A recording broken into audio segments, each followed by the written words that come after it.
میں یہ نہیں بتا سکتا کہ میں کس بارڈر سے نکلا، لیکن یہاں تک پہنچنے کے لیے مجھے پہاڑوں اور جنگلوں میں ایک انتہائی دشوار گزار اور تکلیف دہ راستے سے گزرنا پڑا۔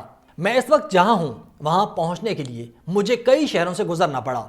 عوامی لیگ کے جوائنٹ سیکرٹری بہاؤالدین نسیم 10 اگست کو ملک چھوڑ گئے تھے، لیکن اس سے پہلے وہ روپوش ہو گئے تھے۔ بہاؤالدین کا کہنا ہے کہ بنگلہ دیش کے کسی بھی علاقے سے انڈیا پہنچنے میں زیادہ سے زیادہ 8 سے 9 گھنٹے لگتے ہیں، لیکن مجھے 2 دن لگے۔ 10 اگست کو اپنے خفیہ ٹھکانے سے نکلنے کے بعد میں نے 11 تاریخ کو سرحد پار کی۔ میں انتہائی خفیہ طریقے سے سرحدی علاقے میں پہنچا تھا، لیکن وہاں شناخت ہونے کے خوف کی وجہ سے مجھے دوسرے سرحدی علاقے میں جانا پڑا، اور اس کے ساتھ یہ خدشہ بھی تھا کہ انڈین بارڈر سیکیورٹی فورس، جو کہ BSF کے نام سے جانی جاتی ہے، کہ سپاہی مجھے پہچان نہ لیں اور خاردار تاروں کی باڑ کو عبور کرتے ہوئے مجھے گولی لگ سکتی ہے۔ اسی طرح عوامی لیگ کے کئی دیگر رہنما بھی انڈیا یا کسی اور ملک میں چھپ کر رہ رہے ہیں۔ سابق MP پنکج ناتھ کا کہنا ہے کہ میری والدہ کا گزشتہ دسمبر میں انتقال ہو گیا۔ مجھے زندگی بھر اس بات کا افسوس رہے گا کہ میں بنگلہ دیش جا کر اپنی والدہ کی آخری رسومات میں شامل نہ ہو سکا۔ بنگلہ دیش میں اقتدار سے ہٹائے جانے کے بعد سابق وزیر اعظم شیخ حسینہ اور ان کی بہن شیخ ریحانہ گزشتہ 5 اگست سے انڈیا میں ہیں۔ بنگلہ دیش کی فضائیہ کا ایک طیارہ انہیں دہلی سے متصل ہندن ہوائی اڈے پر لایا تھا۔ شیخ حسینہ کی حکومت پر ہمیشہ یہ الزام لگایا جاتا رہا ہے کہ وہ انڈیا کے بہت قریب رہی، اور اسی وجہ سے ان کا بنگلہ دیش چھوڑ کر انڈیا پہنچنا کسی حد تک فطری تھا۔ لیکن اس وقت شاید بنگلہ دیش کے زیادہ تر لوگوں کو اندازہ نہیں تھا کہ وہ کسی دوسرے ملک جانے کے بجائے دہلی میں ہی رہیں گی۔ جبکہ عوامی لیگ کے جوائنٹ سیکرٹری بہاؤالدین نسیم کا کہنا ہے کہ کوئی دوسرا راستہ نہ ہونے کے باعث شیخ حسینہ مجبوری میں انڈیا گئیں۔ ان کے خلاف سازش کرنے والی قوتوں نے انہیں ایسا کرنے پر مجبور کیا۔ ویوز ان کا مزید کہنا تھا کہ اس کے علاوہ انڈیا ہمارا قریبی پڑوسی اور دوست ملک ہے، ہمارے ملک سے بہت کم وقت میں یہاں پہنچا جا سکتا ہے۔ ان کا کہنا تھا کہ بنگلہ دیش سے انڈیا میں پناہ لینے آنا کوئی نئی بات نہیں۔ جنگ آزادی کے دوران بنگلہ دیش کے لاکھوں لوگوں نے یہاں آ کر پناہ لی تھی۔ انڈین حکومت نے طویل عرصے تک ان کے قیام، رہنے سہنے اور علاج کے انتظامات کیے تھے۔ اس لیے سیاسی وجوہات کی وجہ سے لوگوں کے ملک چھوڑنے کی صورت میں انڈیا فطری طور پر پہلا انتخاب ہے۔ یہ کسی بھی فریق پر یکساں طور پر لاگو ہوتا ہے۔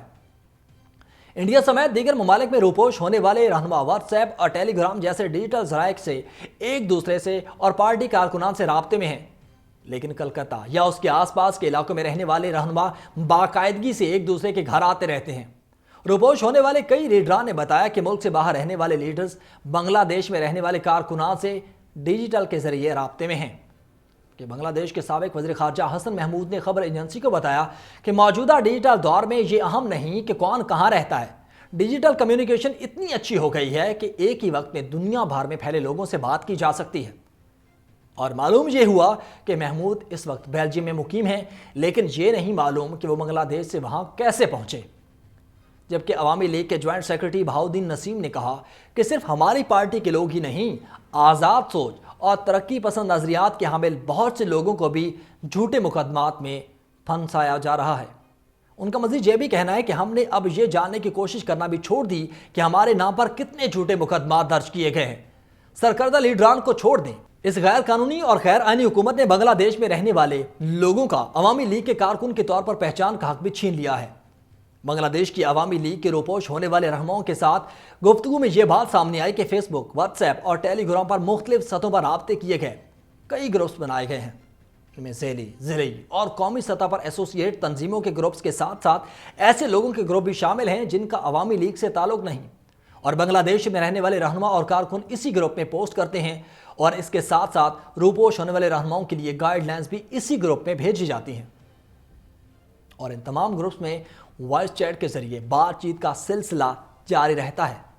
خبر ایجنسی کو معلوم ہوا کہ بنگلہ دیش کے مختلف علاقوں میں عوامی لیگ کے حالیہ اعلان کردہ پروگرام سے متعلق ویڈیوز اور تصاویر بھی ان گروپس میں باقاعدہ سے شیئر کی جاتی ہیں۔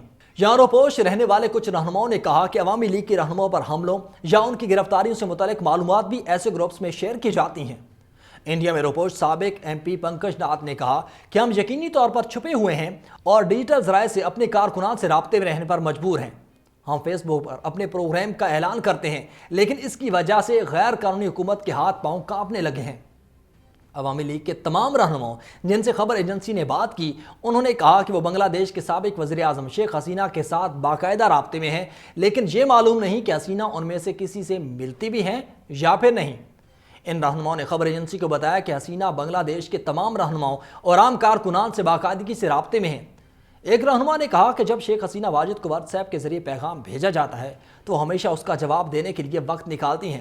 وہ مختلف واٹس ایپ گروپس میں شامل ہیں اور ضروری ہدایات یا پھر تبصرے دیتی ہیں، لیکن شیخ حسینہ واجد نے اب تک جتنی بھی تقریریں کی ہیں وہ صرف آڈیو کلپس کی شکل میں ہیں، جبکہ گزشتہ 5 اگست کے بعد سے ان کی کوئی ویڈیو منظر عام پر نہیں آئی ہے۔ ویورز، چند روز قبل سابق وزیراعظم شیخ حسینہ واجد کے سوشل میڈیا پلیٹ فارم پر خطاب کو دکھانے کے بعد طلبہ تحریک کارکنان کی جانب سے بنگلہ دیش کے بانی شیخ مجیب الرحمان اور بنگلہ دیش کے سابق وزیراعظم شیخ حسینہ واجد کے آبائی گھر کو مظاہرین نے بلڈوزر چلا کر مسمار کر دیا تھا اور آگ بھی لگا دی تھی۔ تو ویورز، آپ بنگلہ دیش کے بدلتے سیاسی منظرنامے پر کیا رائے رکھتے ہیں؟ کمنٹ سیکشن میں اپنی رائے ضرور دیجیے گا۔ اگلے ولاگ تک مجھے دیجیے اجازت۔ اللہ حافظ۔